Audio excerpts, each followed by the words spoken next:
Viewers, welcome to my channel step to success. आ गई हूँ मैं एक नई वैकेंसी के साथ और उसकी एग्ज़ाम स्ट्रेटजी के साथ। गाइस, अपनी पिछली वीडियो में मैंने आपको एक एग्ज़ाम वैकेंसी के बारे में बताया था, जो कि सीएसआई डिपार्टमेंट से असिस्टेंट सेक्शन ऑफिसर और सेक्शन ऑफिसर की पोस्ट पर। इसके बारे में टोटल डिटेल्स उस वीडियो में प्रोवाइड कर दी गई हैं। अगर आपने वो वीडियो नहीं देखी है तो उसको ज़रूर से देख लें। इसका लिंक आपको डिस्क्रिप्शन में मिल जाएगा। अब आज बात करते हैं उसकी एग्ज़ाम स्ट्रेटजी के बारे में। गाइस, पहले हम इसका एग्ज़ाम पैटर्न डिस्कस कर लेते हैं। इसके साथ ही मैंने आपको ये भी बताया था कि अगर आप यूपीएससी एस्पिरेंट हैं या फिर एसएससी एस्पिरेंट हैं तो ही आपको इस एग्ज़ाम की तैयारी बेनिफिशियल रहेगी। अदरवाइज़ अगर आप बैंकिंग सेक्टर इस टाइप के सेक्टर्स में जाना चाहते हैं तो आपके लिए ये एग्ज़ाम नहीं है। और अगर आप इसे करना भी चाहते हैं तो बहुत डिफरेंट सिलेबस हो जाएगा, तो आप सोच समझ कर फैसला लीजिएगा। टाइम वेस्ट करने की कोई ज़रूरत नहीं है। तो गाइज़, सबसे पहले बात करते हैं हम एग्ज़ाम पैटर्न के बारे में। तो इसका जो एग्ज़ाम है 3 स्टेप्स में होने वाला है और एसओ की पोस्ट के लिए 4 स्टेप्स में इसका एग्ज़ाम होने वाला है। तो गाइज़, इसके लिए आपके 3 पेपर आएंगे। पेपर 1, जिसमें आपको जीएस और इंग्लिश पूछा जाएगा। 100 मार्क्स की जीएस और 50 मार्क्स की आपकी इंग्लिश रहने वाली है और 1 मार्क्स का एक क्वेश्चन रहेगा। इसके लिए आपकी 0.33 की नेगेटिव मार्किंग भी है, जिसके लिए आपको 2 आवर्स का टाइम मिलता है। तो आपके लिए 150 क्वेश्चन है, जिसके लिए आपको 2 आवर्स का टाइम मिल जाता है। तो गाइज़, इसमें जो है इसके बाद आपका आता है पेपर सेकंड। पेपर सेकंड में आपकी रीजनिंग और मैथ्स पूछी जाएगी, जिसके लिए आपको 200 क्वेश्चन पूछे जाएंगे और इसके लिए आपको 2.5 घंटे का टाइम मिलता है। साथ ही आपका ये जो 2 पेपर है, पेपर 1 और पेपर 2, ये दोनों ऑब्जेक्टिव टाइप है। लेकिन आपका जो पेपर 3 है वो डिस्क्रिप्टिव टाइप है, जिसमें आपको एस्से वगैरह लिखना है और इसके लिए आपको हिंदी और इंग्लिश दोनों ही लैंग्वेज मिल जाती हैं। आप जिस लैंग्वेज में कंफर्टेबल हैं आप उसमें लिख सकते हैं। इसके लिए भी आपको 2 आवर्स का टाइम मिलने वाला है और ये 150 मार्क्स का रहने वाला है। अगर आप इन तीनों एग्ज़ाम्स को क्लियर कर लेते हैं तो उसके बाद आपको, अगर आप एसओ की पोस्ट के लिए अप्लाई करते हैं तो आपको इंटरव्यू के लिए बुलाया जाएगा, और अगर आप एएसओ की पोस्ट के लिए अप्लाई करते हैं तो इसके बाद आपका डायरेक्ट डॉक्यूमेंटेशन हो जाएगा। तो गाइज़, हो गया हमारा एग्ज़ाम पैटर्न। इसके बाद हम स्ट्रैटेजी के बारे में बात करते हैं। सबसे पहले तो मैं आपको बता दूं गाइस, ये जो पोस्ट है इसके लिए टाइम हमारे पास बहुत बहुत कम है, और अगर आप इसकी तैयारी करना चाहते हैं तो आपको बहुत सीरियस और डेडिकेट होकर तैयारी करनी पड़ेगी। आपको 8 to 9 मिनिमम आवर्स निकालने पड़ेंगे, मैक्सिमम जितना आपसे हो सकता है। बाकी मिनिमम आपको 8 to 9 आवर्स तो ज़रूर चाहिए स्टडी के लिए। तो गाइस, बात करते सबसे पहले कि पेपर 1 में क्या आने वाला है। तो पेपर 1 में जैसा कि मैंने आपको बताया कि आपका जीएस रहने वाला है और इंग्लिश रहने वाला है। जीएस हमारा 100 मार्क्स का है, हम इसको बिल्कुल भी इग्नोर नहीं कर सकते। आपसे अच्छा खासा जीएस पूछा जाएगा, इट मीन्स अच्छे खासे जीएस के क्वेश्चंस पूछे जाएंगे।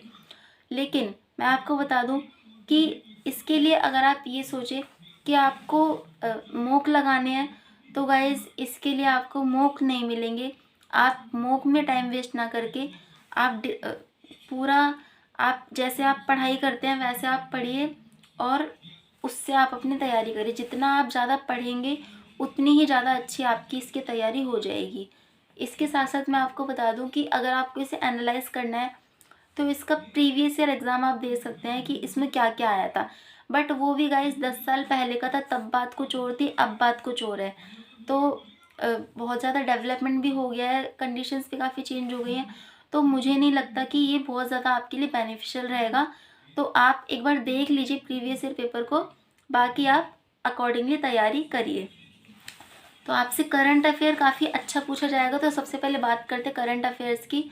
हमें इसको बिल्कुल बिल्कुल इग्नोर नहीं करना है। आपसे लास्ट 1 ईयर का करंट अफेयर पूछा जाएगा। इसके लिए आप क्या कर सकते हैं गाइज, या तो आप कोई अच्छी करंट अफेयर्स की मैगजीन ले सकते हैं, या फिर यूट्यूब पर बहुत सारे करंट अफेयर्स के चैनल है काफ़ी अच्छे अच्छे, जिनसे आप अपने करंट अफेयर्स की तैयारी कर सकते हैं।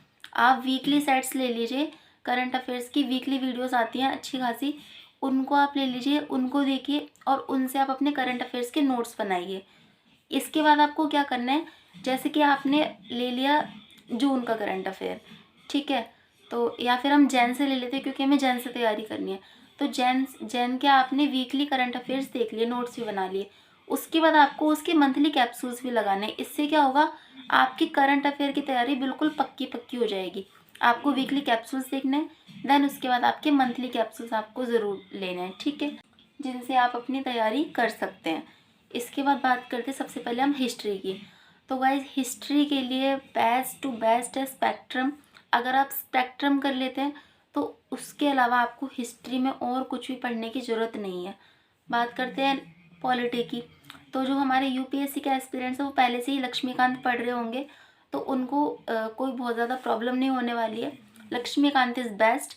लेकिन मैं आपको बता दूं, जो यूपीएससी एस्पिरेंट्स नहीं है उनके लिए मैं बता दूं कि पॉलिटी के लिए आप क्या कर सकते हैं, एनसीईआरटी के नोट्स ले सकते हैं।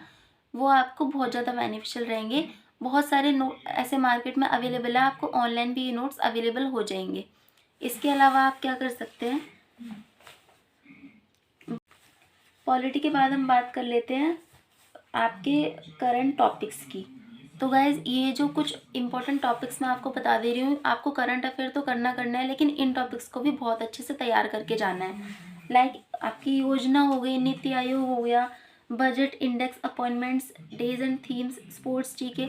स्पोर्ट्स जीके आपको गाइज बिल्कुल भी इग्नोर नहीं करनी है, क्योंकि हमारे करंट अफेयर में भी है ना, एक तो करंट अफेयर ज़्यादा आता है और करंट अफेयर के अंदर भी हमारा स्पोर्ट्स जीके बहुत ज़्यादा पूछा जाता है। तो आपको स्पोर्ट्स जीके यानी कि कौन सा इवेंट कहाँ पर हो रहा है, कौन सा स्पोर्ट्स कहाँ पर हो रहा है, किस कंट्री ने जीता है, उसके बारे में एवरीथिंग आपको करके जाना है। इसके बाद अवार्ड्स एंड ऑनर्स भी आपको करने हैं। इसके बाद आप ऑर्गेनाइजेशन और हेड्स ले लीजिए। एंड साइंस एंड टेक्नोलॉजी की सारी, साइंस एंड टेक्नोलॉजी के गाइस आप या तो ऑनलाइन नोट्स ले सकते हैं या फिर आप कोई भी अच्छी बुक मार्केट से ले सकते हैं। तो आपको इसकी तैयारी के लिए और कुछ भी ज़्यादा करने की ज़रूरत नहीं है। इसके बाद बात करते हैं बुक्स एंड ऑथर आपको ज़रूर करके जाना है और सबमिट्स ज़रूर करके जाना है। और सबसे ज़्यादा गाइस अगर आप योजना कर लेते हैं तो इसमें आपका काफ़ी सारा कवर हो जाएगा। इसके बाद बात करते हैं हमारी नेक्स्ट बुक की, जो कि है इको के लिए। तो गाइस इको के लिए मैं आपको बताऊंगी कि 11th क्लास की आप अगर आपको एनसीईआरटी मिल जाती है तो बहुत अच्छा है। आप 11th और 12th क्लास की आप एनसीईआरटी कर सकते हैं। इसके अलावा आपको कुछ भी करने की ज़रूरत नहीं है। और अगर एनसीईआरटी आपको नहीं मिलती है तो गाइस ऑनलाइन खान सर के नोट्स अवेलेबल है एनसीईआरटी के, अगर आप उनको कर लेते हैं तो ये आपके लिए बहुत ही बेनिफिशियल रहेंगे, मोर देन सफिशेंट है। इसके बाद बात करते हैं, एक आप एनसीईआरटी के अलावा अगर आपके पास टीआर जैन है तो आप उसको भी पढ़ सकते हैं। अगर आपके कॉन्सेप्ट्स क्लियर नहीं है तो उससे आपके कॉन्सेप्ट्स बहुत अच्छे से क्लियर हो जाएंगे और आपका बेसिक्स भी बहुत अच्छे से क्लियर हो जाएगा, क्योंकि टीआर जैन में हर टॉपिक को बहुत ही सिंपल लैंग्वेज में दिया गया है कि कोई भी उसे आसानी से समझ सकता है। तो इको के लिए आप इतना कर लेंगे, आपके लिए मोर देन सफिशेंट है। इसके बाद बात करते हैं जीएस की, यानी कि जनरल साइंस की। तो गाइस जनरल साइंस के लिए खान सर के नोट्स की बुक्स अवेलेबल है ऑनलाइन, उसको आप रेफ़र कीजिए। तो इससे आपको जीएस काफ़ी ज़्यादा स्ट्रॉन्ग हो जाएगी, आपके कॉन्सेप्ट भी क्लियर हो जाएंगे और बहुत अच्छे से आपकी इसकी तैयारी भी हो जाएगी। इसके अलावा आपको और कुछ भी करने की ज़रूरत नहीं है। और अगर आप ये नहीं लेना चाहते तो आप एक काम कर सकते हैं कि आप एनसीईआरटी नोट्स ले सकते हैं। इसके अलावा बात करते हैं जियो की। तो जियो के लिए भी मैं आपको यही बोलूँगी, एक तो आपके एनसीईआरटी नोट्स हो गए, इसके बाद आपकी एक दृष्टि के नोट्स की बुक आती है तो आप वो भी ले सकते हैं। दृष्टि के भी नोट्स आपको बहुत ज़्यादा बेनिफिशियल हैं। और इसके अलावा अगर आप खान सर की बुक्स प्रेफर करते हैं तो आप उनको भी ले सकते हैं। ये इन तीनों में से आप कोई भी ले लीजिए, इतना मोर देन सफिशेंट है। इसके साथ साथ गाइस जियो के लिए बहुत सारे ऐसे वीडियोस अवेलेबल है जिसमें आपको करंट जियो के बारे में इन्फॉर्मेशन मिलती रहेगी। तो आपको क्या करना है, उन वीडियोस को देखना है, क्योंकि आजकल क्या हो रहा है कि ज्योग्राफी में भी है ना, करंट में क्या चल रहा है उससे टॉपिक्स ज़्यादा पूछे जा रहे हैं और इससे आपका करंट अफेयर भी बन जाता है, साथ के साथ आपके जियो के क्वेश्चंस भी बन जाते हैं। तो इसके लिए आप करंट जियो की तैयारी भी कीजिए। इसके बाद बात करते हैं इंग्लिश के लिए। तो गाइस इंग्लिश के लिए आप वोकैब के लिए फर्स्ट मैं आपको बता देती हूँ कि वोकैब के लिए आपको अलग से कोई बुक लेने की ज़रूरत नहीं है। आप क्या कर सकते हैं, या तो आप ल्यूसेंट से वोकैब कर सकते हैं, अदरवाइज़ आप क्या कीजिए, एसएससी के जो प्रीवियस ईयर के क्वेश्चंस हैं इंग्लिश के, तो उनसे आप वोकैब की तैयारी कीजिए, ये आपको बहुत ही ज़्यादा हेल्पफुल रहेंगे। इससे आपको ये भी पता चल जाएगा कि वोकैब किस टाइप की पेपर में पूछी जाती है। और किस टाइप वोकैब में भी किस टाइप के टॉपिक्स क्वेश्चंस में आते हैं, किस टाइप के क्वेश्चंस आते हैं पेपर में। उसके बाद बात करते हैं कि आपकी कॉम्प्रीहेंशन की और आपकी जो एसे वगैरह इनकी। तो आप क्या कीजिए, इसके लिए आपको क्या करना है कि डेली एक टॉपिक आपको ले लेना है और उस टॉपिक को आपको रीड करना है। इससे आपकी रीडिंग हैबिट भी बन जाएगी और आपके कई सारे कॉन्सेप्ट्स भी क्लियर हो जाएंगे इंग्लिश के। इसके साथ साथ आप कीजिए एक 5 से 10 पैसेज ऐसे ले लीजिए जिनको आपको डेली प्रैक्टिस करना है। एवरी डे आप वोकैब तो करिए, इसके साथ आप पैसेज के लिए आप 5 से 10 पैसेज डेली लगाइए। इससे आपके पैसेज के जो क्वेश्चंस हैं ये बिल्कुल ही क्लियर हो जाएंगे, क्योंकि क्या होता है कि पैसेज से आपके बहुत ज़्यादा क्वेश्चन बनते हैं, तो इसको आपको एक्स्ट्रा प्रैक्टिस करने की ज़रूरत है। साथ ही बात करते हैं रीजनिंग के लिए। तो गाइस रीजनिंग के लिए मैं आपको अरिहंत की बुक बताऊंगी, क्योंकि अरिहंत की बुक में क्या है कि एक तो क्वेश्चंस बहुत अच्छे लेवल के हैं और साथ ही साथ आपको इसके इजी सॉल्यूशंस भी मिल जाते हैं। तो अरिहंत की बुक रीजनिंग के लिए बेस्ट है, क्योंकि इसको मैंने पर्सनली भी एक्सपीरियंस किया है कि ये बहुत ही अच्छी बुक है। तो इसके लिए मैं आपको अरिहंत की बताऊंगी रीजनिंग के लिए। एंड मैथ्स के लिए आप क्या कर सकते हैं, एक तो आप एनसीईआरटी लगा सकते हैं, इसके साथ ही आप राकेश यादव सर की बुक ले लीजिए, या फिर अगर आपके कॉन्सेप्ट्स क्लियर नहीं है तो गाइस गगन प्रताप सर की एक बुक आती है कॉन्सेप्ट किंग की, तो अगर आप उसको देखेंगे तो उससे आपके मैथ्स के जो कॉन्सेप्ट्स है वो क्लियर हो जाएंगे। इसके बाद आप प्रैक्टिस भी कर सकते हैं।